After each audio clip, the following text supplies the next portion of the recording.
Hello and welcome to Castanet's Week in Review. I'm Jen Zielinski. Our top story.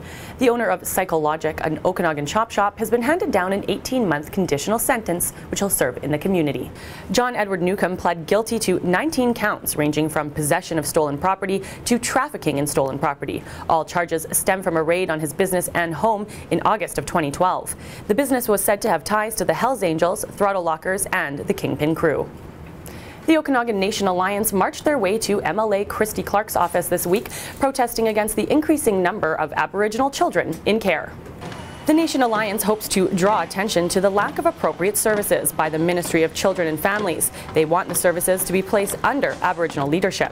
In Canada, there are more Aboriginal children in care that were ever taken at the height of residential school.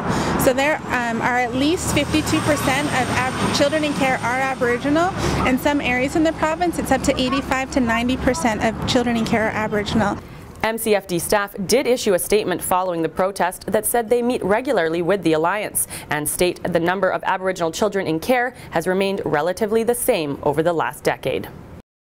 Fire crews were called to a hazmat situation this week in Wilson's Creek after oil was spotted in the water. And for some reason it just comes down, comes into the creek area. So we have in this creek and the other on Mills Creek here. And the only thing that we can do right now is actually put oil boom or some booms out to corral the slick there itself. Environment Canada was called to test the oil and has not believed any of the waste made it to Okanagan Lake.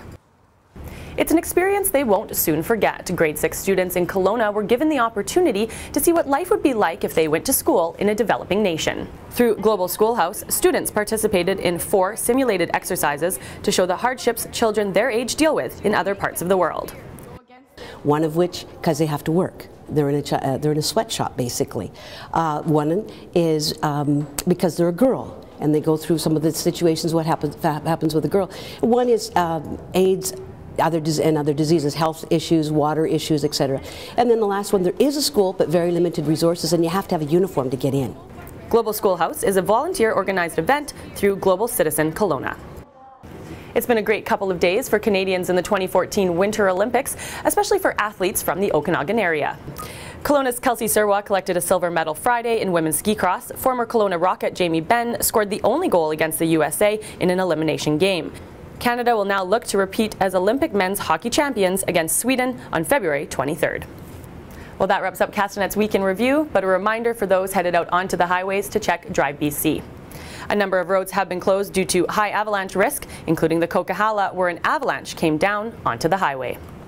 Remember to send your news tips to news@castanet.net and follow us on Twitter @CastanetNews.